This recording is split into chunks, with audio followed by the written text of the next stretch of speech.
ખેબ્રોનમાં police દ્વારા માદક પદાર્થ ગાંજો પકડી પાડવામાં આવ્યો હતો. 75,200ના મુદ્દામાલ સાથે 2 આરોપીને ઝડપી પાડવામાં આવ્યા હતા. ડીજીપી સાહેબની માદક પદાર્થ પકડવાની ડ્રાઈવ અન્વયે ગાંધીનગર વિભાગના નાયબ પોલીસ મહાનિરીક્ષક વિરેન્દ્રસિંહ યાદવની સૂચનાથી પોલીસ મહાનિરીક્ષક વિરેન્દ્રસિંહ યાદવ આઈપીએસ તથા પોલીસ અધિક્ષક ડોક્ટર પાર્થરાજસિંહ ગોહિલ આઈપીએસના સાબરકાંઠા જિલ્લામાં યુવાધન નશાના રવાડે ના ચડે તથા નાર્કોટિક્સ પદાર્થનું વેચાણ અટકાવવા સે નો ટુ ડ્રગ્સ મિશન અંતર્ગત તથા ડ્રગ્સ મુક્ત સાબરકાંઠા સૂત્રોને સાર્થક કરવા નાર્કોટિક્સના પદાર્થોનું ખરીદ વેચાણ કરનારા ઇસમો વિરુદ્ધ કડક કાર્યવાહી કરવા સૂચના આપેલી હતી.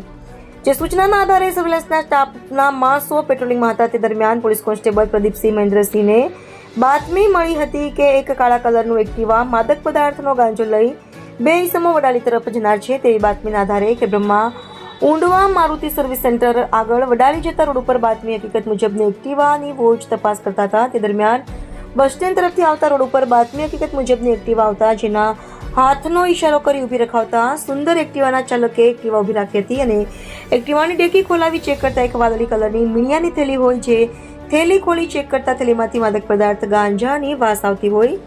થેલીમાં રહેલ પદાર્થ બાબતે ઈસમોને પૂછતા થેલીમાં રહેલ માદક પદાર્થ ગાંજો હોવાનું જણાતા બંને ઈસમોને એક્ટિવા ચાલક પોતાનું નામ વિજયભાઈ દિનેશભાઈ બતાવ્યું હતું અને એક્ટિવાની પાછળ બેઠેલા ઈસમે પોતાનું નામ ઉમેદભાઈ વિષ્ણુભાઈ ઠાકર બતાવ્યું હતું અને બંનેને ઝડપી પાડવામાં આવ્યા હતા. સાથે ગાંજો પણ ઝડપી પાડવામાં આવ્યો હતો અને એક્ટિવાની કિંમત ₹40,000 મળી કુલ કિંમત ₹1,20,200નો મુદ્દામાલ મળી આવતા એડીપીએક્સ એક્ટ હેઠળ વિવિધ કલમો હેઠળ ગુનો શોધી કાઢવામાં સફળતા મેળવી હતી. રિપોર્ટર જયેશ ઠાકોર સાથે શૈલેષ પટેલ, સાબરકાંઠા.